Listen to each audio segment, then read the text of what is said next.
Plaza Hotel, Washington, D.C., 0930 hours. Willow sat up, panting, her hands pressed against her eyes. A second later, she swung her legs over the edge of the bed. Her heart was racing as she pushed herself up and began pacing the room, glancing around, making sure she really was in the hotel. That couldn't have been real, Willow whispered to herself. No way. Was that real? Still breathing heavily, she hurried to the window and looked out at a sunny day in Washington, D.C. There was no tent city. Nothing was smoking. No scorch marks scarred the streets. Everything looked completely normal. Closing her eyes, she slowly turned away. Just then, a tone from her phone signaled incoming messages. Picking it up, she saw several texts from Cassie, the latest arriving only 15 minutes ago. Willow frowned as she read the message. Lunch? I thought she was busy today, she murmured. I know we're supposed to be meeting tomorrow. She glanced at the date on her phone. Her eyes widened. A day? How the heck did I lose a day? She exclaimed. Willow knew it had been the night of the 5th when she went to sleep. But now it was the 7th. Not wanting Cassie to hear the tension in her voice, she typed a reply instead of calling. Willow inhaled deeply before hitting send. She hadn't seen Cassie in her nightmare, but she wasn't sure if that was a good thing or a bad one. It had felt so real. Every time she closed her eyes, she saw it again. The general's head snapping back with a sickening crack. Daniel, Hayes, and Dawn lying dead on the Oval Office floor. Then there was Colonel Carter, her decayed corpse slumped in the corner of her lab at the SGC. In the nightmare, Willow had done it. Somehow, Anubis had possessed her. But he was dead. He was supposed to be dead. Willow flipped her phone open again and dialed Carter. Yes, it had all been a nightmare. But a part of her needed to know her people were safe. After a few rings, someone picked up. Sam's phone. A man's voice answered. Willow winced. She recognized the voice immediately, and she also knew he wasn't supposed to be answering that secured line. I need to talk to Colonel Carter, Willow replied, her tone cool and professional. Who's this? Pete demanded, irritation evident in his voice. This is Captain Rosenberg. I need to speak with Colonel Carter, Willow stated, her lips pressing together. She's busy, Pete snapped after a brief pause. Willow could tell he was lying. He knew Pete was uneasy about how much time Carter spent with SG-1 and how often she went off-world. Carter had admitted she loved him, but he could be stifling at times. Willow had often wanted to tell her to leave him, but knew it wasn't her place. Look, Peter, Willow insisted. I need to talk to Colonel Carter. It's urgent. I told you not to call me Peter, he hissed. And anyway, she's not home. Call back later. Gotcha, you creep, Willow thought. Why else would he be whispering if she wasn't nearby? I know she's there, Willow countered sharply. She'll never leave home without this particular phone. And does she even know you picked up her secure line? I'm guessing no, or you wouldn't be whispering right now. So, hand her the phone, because what I have to say is classified. You understand classified, don't you? The kind of information you definitely don't need to know? You listen to me, you little, Pete muttered. When I marry her, I'll make sure you're never invited to the engagement party, the wedding, or the reception. Now you listen to me, you worthless piece of garbage, Willow shot back, dropping any pretense of politeness. First of all, as if she'd marry you. And secondly, all I have to do is contact the general and report that you violated national security by answering her secure phone. So, either you let me speak to her now, or I make that call. Colonel Carter will be furious with you. Which would you prefer? Pete? Carter's voice called in the background. Why are you answering my phone? I've told you many times not to do that. Sorry, babe, Pete replied. I told you, Pete, Carter admonished. If it's important, you'll leave a message or call me back. You could get me into serious trouble. Carter, he said firmly into the phone. Hi, Colonel, it's Willow, she replied. Sorry to bother you, but I just needed to know if you, Daniel, Teal'c, and General O'Neill are okay. What do you mean? Carter asked. I had one of the most vivid nightmares ever, Willow admitted. Willow? Carter replied gently. I know, Willow continued, but I can't explain it. And I lost a whole day. I mean, during the nightmare, I lost all of yesterday. I wasn't even awake. What was your nightmare about? Carter asked. In my nightmare, All of you died, Willow confessed. Everyone in the mountain was massacred. The Prometheus was destroyed. It actually crashed into the academy. Colorado Springs burned. DC burned. Everything burned. I saw your body lying decayed in your lab. Teob died on Chulak. I even saw General O'Neill and Daniel die right in front of me. She couldn't say it. She couldn't say she had seen herself as Anubis. It was the Goa'uld. Anubis did it. After the nightmare, I can't shake the feeling that he's still alive. Willow? Carter responded softly. I know it felt real, but it was just a nightmare. You're safe. We're all safe. You're right, Willow agreed. And it's your day off, Carter added lightly. Go visit a museum or something. That's an order. Yes, ma'am, Willow replied, managing a faint smile. We'll see you soon, Willow. Yes, ma'am, Willow answered. Oval Office, White House, 1100 hours. So, gentlemen, the president began, facing O'Neill, Hammond, and Donaldson. Are we in agreement on what to do about these people? Yes, sir, Hammond replied. Sir, General O'Neill interjected. What about Captain Rosenberg's request to have Faith Lehane join the SGC? Donaldson crossed his arms. He stepped forward, then sat on one of the couches before continuing. Her past, particularly the murder of Professor Worth, for which she was charged and convicted, along with the death of the Sunnydale deputy mayor, would ordinarily make her ineligible for any government position. If you want to take her on, there have to be guardrails. A probationary period, a supervised probationary period, no unsupervised access to sensitive systems, and a full psychological evaluation. She has to be stable enough under controlled conditions, O'Neill added. Yes, the Attorney General agreed with a nod. She has to be given one chance. If she messes up, she's out. I'll leave this up to you, Jack, Hayes stated. I understand, O'Neill responded. Jack, Hammond cut in. Does Willow trust Faith, trust her character? Yes, sir, O'Neill confirmed.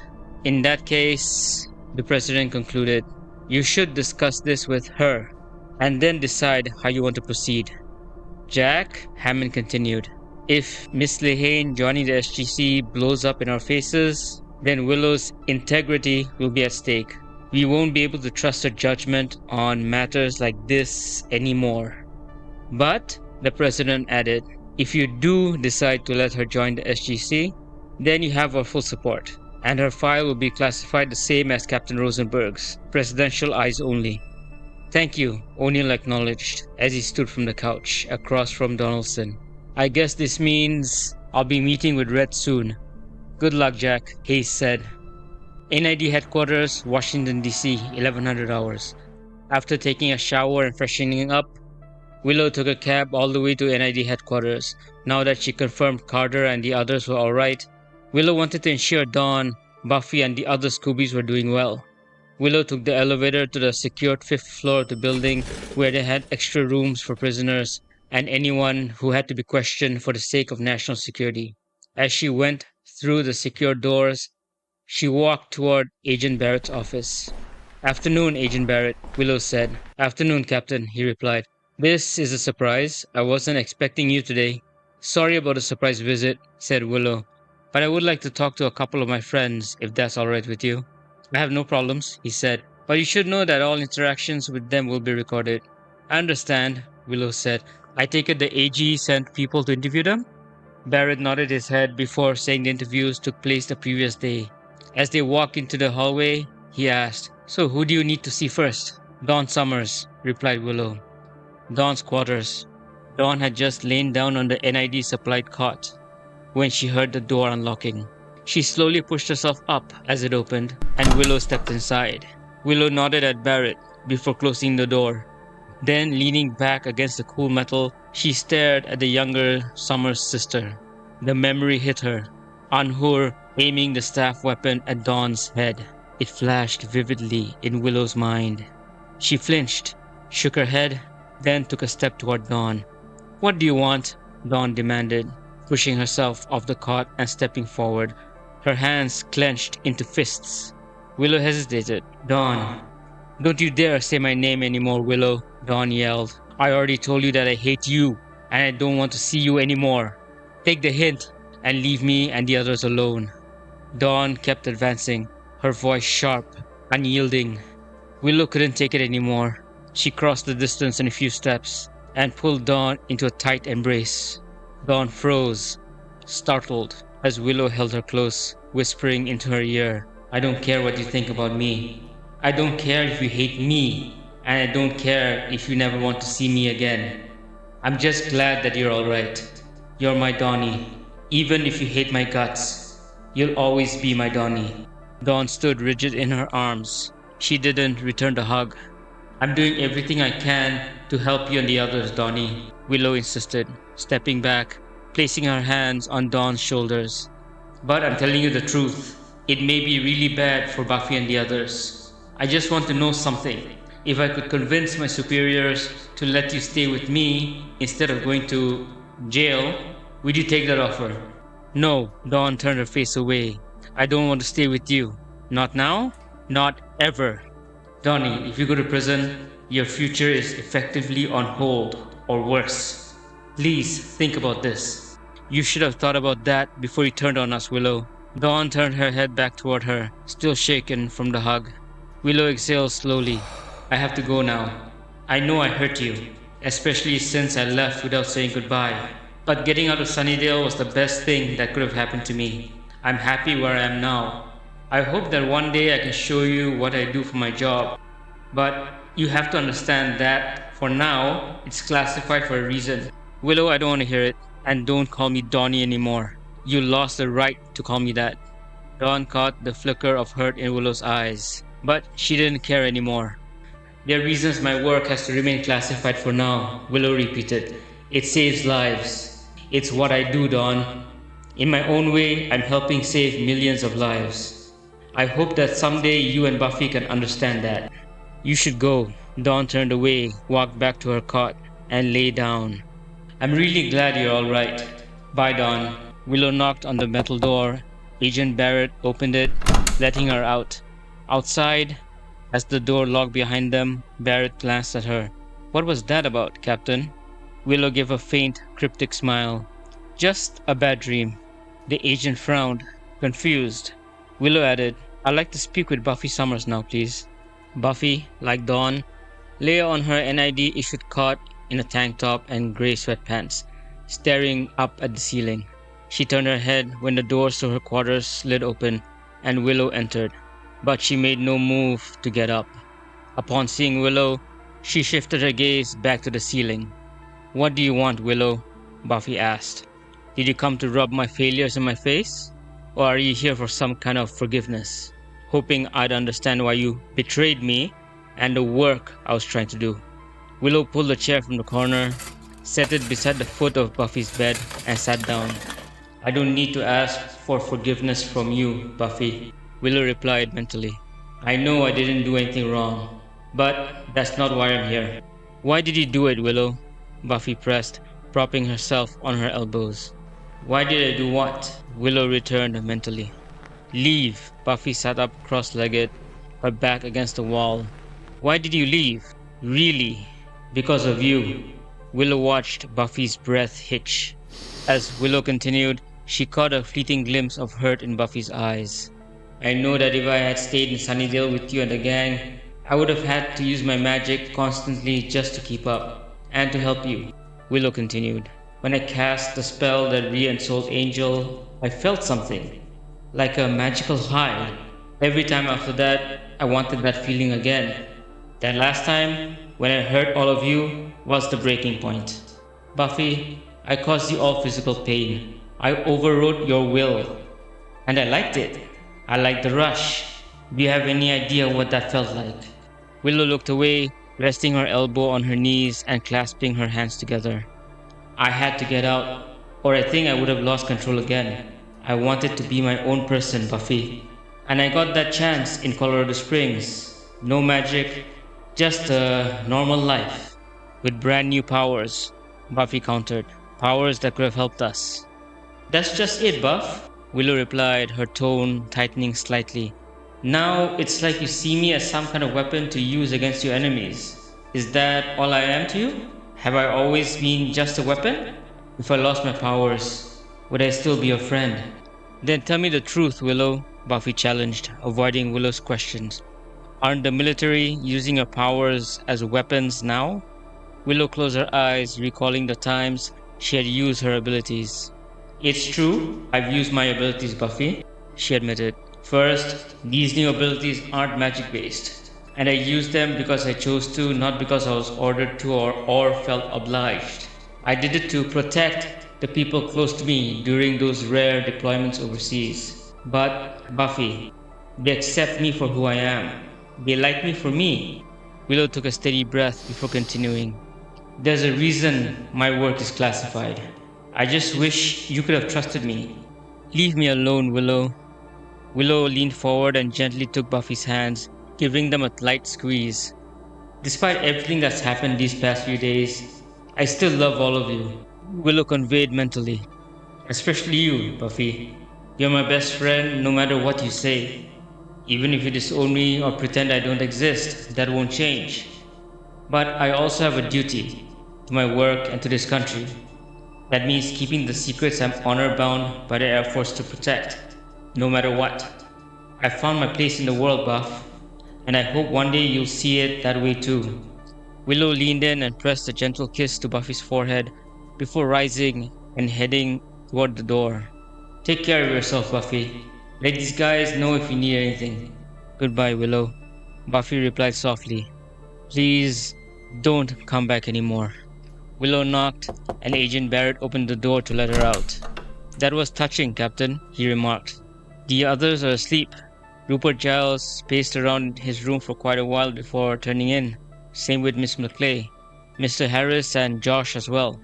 Miss Lehane is fast asleep, which isn't a surprise. She's been working out every hour. Willow inclined her head. She had completed her main goal, checking on Buffy and Dawn.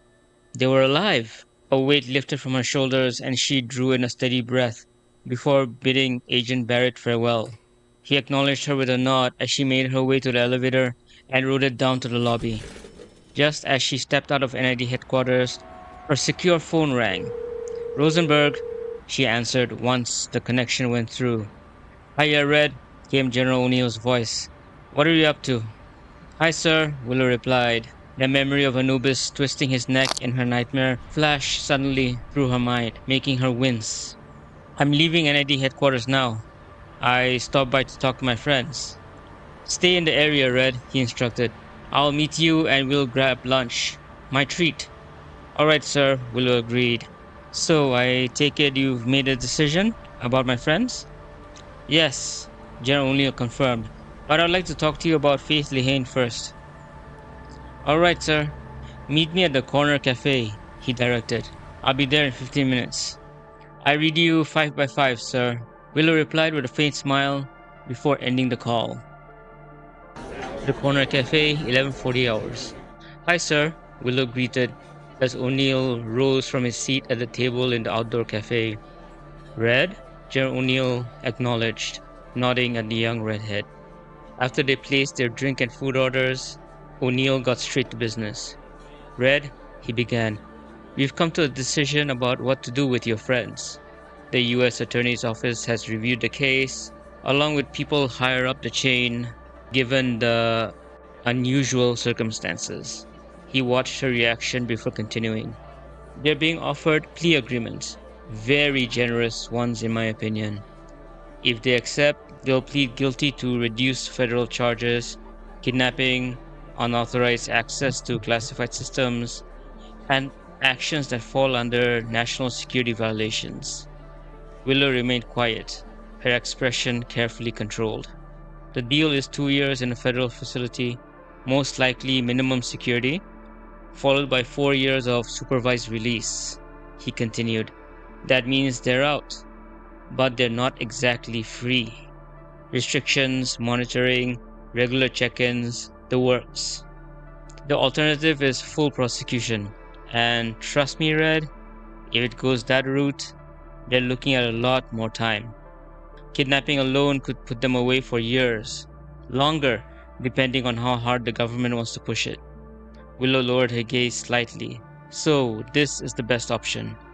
It is, he confirmed. And off the record, the only reason they're getting this kind of deal is because the case is being handled quietly. Classified elements, national security concerns. People upstairs don't want this turning into something public. But make no mistake, what they did was illegal. There has to be prison time. There's no version of this where they walk away clean. They'll be in minimum security? Willow asked. That's the recommendation, he replied. As long as they behave, that's where they'll stay. But if they step out of line, violate terms, cause trouble, they can be transferred to a higher security facility. And any leniency disappears. Willow exhaled softly. And after that, they're felons. Yeah, he answered bluntly. That part doesn't go away. They'll have records. It'll follow them. Jobs, housing, all of it. They made a choice, Red, he continued. They knew, or should have known, there'd be consequences. This is those consequences. Just lighter than they could have been.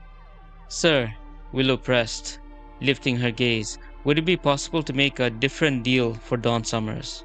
Why, Red? The general asked. She's still a child to me, sir, even if she's already 21, Willow replied.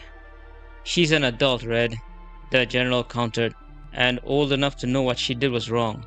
Sir, if she goes to prison, even minimum security, her future is effectively over. She can say goodbye to getting a good education or even a good job later. Not really, O'Neill muttered. Willow gave him a look that made it clear she needed a favor, and that the general might not like it. Don't tell me you're thinking what I think you're thinking, O'Neill muttered. No, sir, I'm not suggesting she joins the SGC, Willow replied. All I'm asking is that you at least consider letting her stay with me. O'Neill arched an eyebrow. Willow waved her arms animatedly. She does probation, community service, and enrolls at the University of Colorado. Any additional sentencing protocols, I'll be her sponsor, but she stays with me. I thought you said she hates your guts, the general remarked. Oh, she does, Willow admitted. But maybe, just maybe, I can get her sister to convince her to take up that offer. Red, the general leaned forward. I've got to tell you, you're putting yourself on the line if you're going to bat for Dawn Summers and Faith Lehane. I know I'm risking my integrity, sir, Willow acknowledged, but Dawn has the potential to be a genius. She could be like Daniel and Colonel Carter rolled into one, if given the chance. And I feel like I abandoned her the day I left Sunnydale and appeared at the SGC. I can't abandon her now, not without offering her this choice. Oh, for crying out loud, the general muttered as Willow grinned. I'll call the president. He'll call the AG, and the AG will contact the U.S. Attorney's Office. Give me a second. Thank you, sir, Willow replied warmly as he stepped toward a quiet corner of the cafe to make the call. While she waited, the food arrived. Willow took a sip of her coffee just as the general snapped his flip phone shut and returned to the table.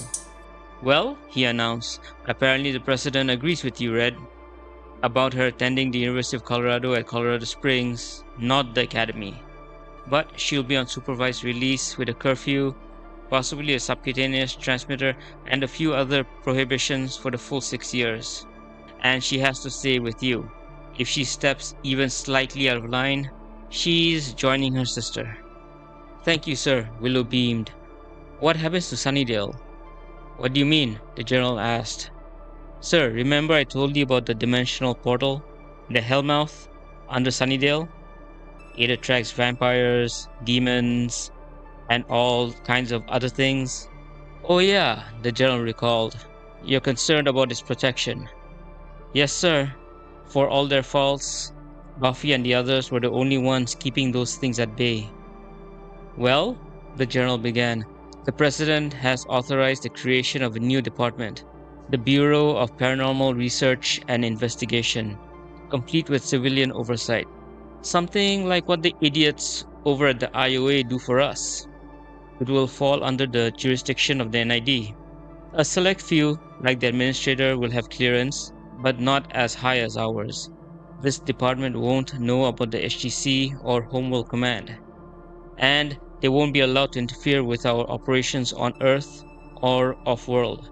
However, we'll still coordinate with Agent Barrett and other cleared NID agents. I see. Willow nodded.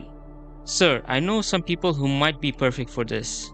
The general replied dryly. Go on? Well, Willow began. I have an old friend. Well, acquaintance. No, I guess she is a friend from high school, doing good work in LA with Angel, a vampire with a soul, and his team. Hold on, the general interrupted.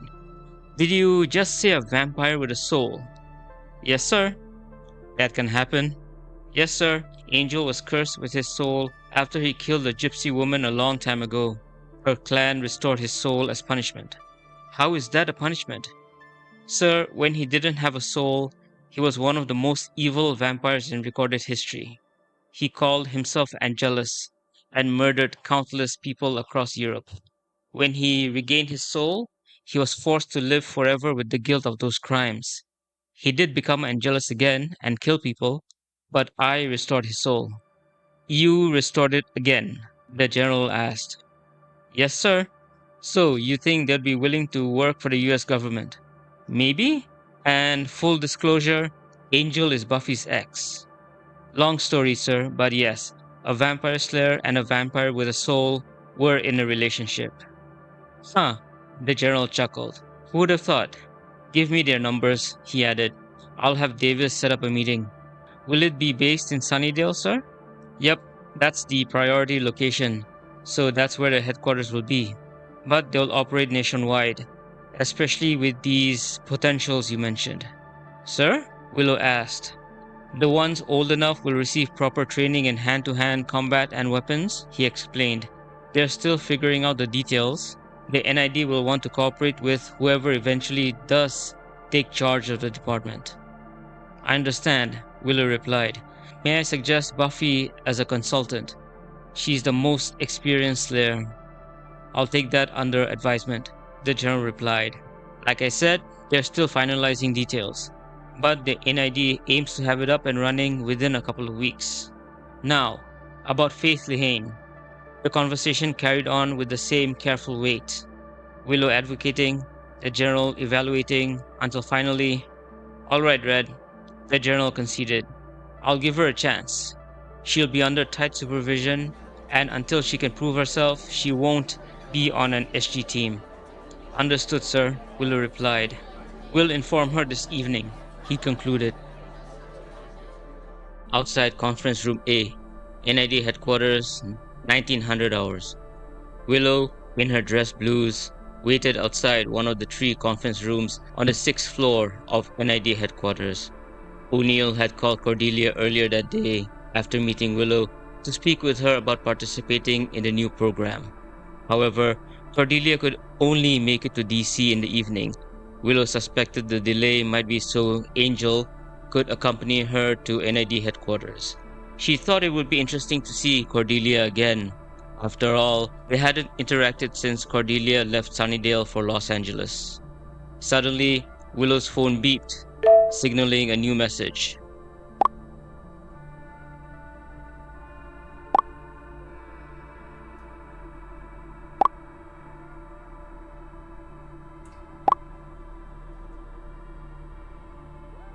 She slipped her phone back into the bag she was carrying just as she heard the nearby elevator door slide open. She quickly straightened and rose as Major Davis and General O'Neill stepped into the hallway, followed by another NID agent she didn't recognize. Good evening, Major, General, Willow greeted her superior officers. Good evening, Captain, Major responded. Hiya, Red, the General added. Captain, Davis continued, this is Agent Reed of the NID. He'll be working with Miss Chase on the new program General O'Neill mentioned. Nice to meet you, Captain, Agent Reed remarked. I was briefed on your abilities, and I must say they're pretty amazing. Why aren't you participating in this program?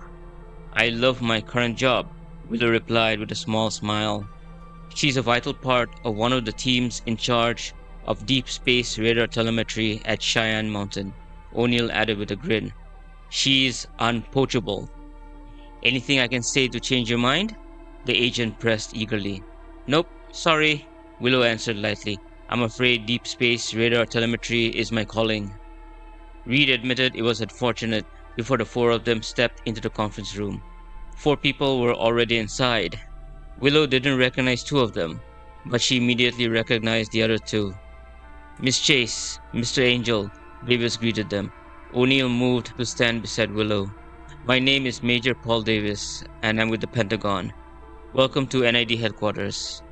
Nice to meet you, Cordelia replied, offering a polite smile that widened slightly the moment she spotted Willow.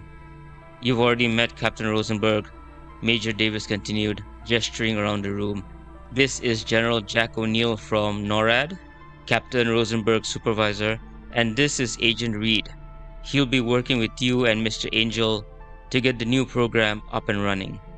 I'm so excited to meet you, Mr. Angel, Agent Reed exclaimed, looking more like an eager schoolboy than a federal agent. I've read your brief from Captain Rosenberg. Is it true that you're a vampire with a soul? Just call me Angel, he responded, casting a brief glance at Willow before returning his attention to Reed. And the answer is yes. Willow, Cordelia began as she stepped toward her. Hi, Cordelia, Willow replied with a tentative smile. For a moment, neither of them seemed to know what to do. Willow reached out for a handshake while Cordelia leaned in for an embrace.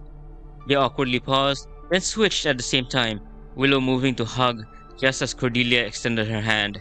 Both of them chuckled in a misstep. We survived Sunnydale High, Cordelia quipped. I think that earns us a hug. Willow laughed softly. Definitely. They embraced, holding on a moment longer than expected before pulling apart. Cordelia gave her an appraising look from head to toe. You look very spiffy, she remarked. Willow laughed again. Angel then approached Willow. She briefly considered telling him about a doppelganger in DC, but decided against it. While O'Neill and Davis spoke with Cordelia, Willow stepped forward and hugged Angel first. I'm sorry for what happened in Sunnydale, Angel murmured quietly. Willow pulled back and nodded. It's okay, she whispered. Then lowering her voice further, she asked, Did you manage to remove any books from the old Slayer Council building in Sunnydale? Angel gave a small nod. Before they could continue, they were called to take their seats at a nearby round table to discuss what they hoped would come next for the Bureau of Paranormal Research and Investigation. Faith's quarters, NIDHQ, 2000 hours. It was shortly after the meeting had concluded, and Willow had said her goodbyes to both Cordelia and Angel, who would be returning tomorrow for further discussions, that she and O'Neill made their way to meet with Faith. Several minutes later, they reached the door to her secured room in the same building. Faith? Willow called as she knocked on the door. You decent? For now, Faith replied, just before Willow stepped inside, followed closely by General O'Neill. The moment Faith noticed the General, she shot to her feet and shifted into a defensive stance. Willow could sense the fear and tension radiating from her. Faith trusted Willow, but not this unfamiliar man standing behind her. Faith, Willow coaxed gently, trying to calm her. It's alright. This is my commanding officer, General Jack O'Neill. Faith's eyes widened in shock as she stared at Willow, and Willow immediately realized she had made a mistake. How come your voice came back? Faith demanded. It's a long story, Faith, Willow explained. My voice is back, but it'll take months before it returns to normal. You said you'd be honest with me, Faith pressed. I am being honest with you. How I got my voice back is, well, classified, Willow insisted. I'm just asking you to trust me a little bit and take a big leap of, well, faith. Willow sensed the General's quiet amusement behind her, and Faith frowned at Willow. How about we all take a seat? O'Neill suggested. The three of them moved toward the small round table and settled into their chairs. Miss Lehane, before we get into anything else, I would like to ask you a question, the General began, as Willow flashed Faith a small smile. How would you like to get out of here and work for the US government? To be continued.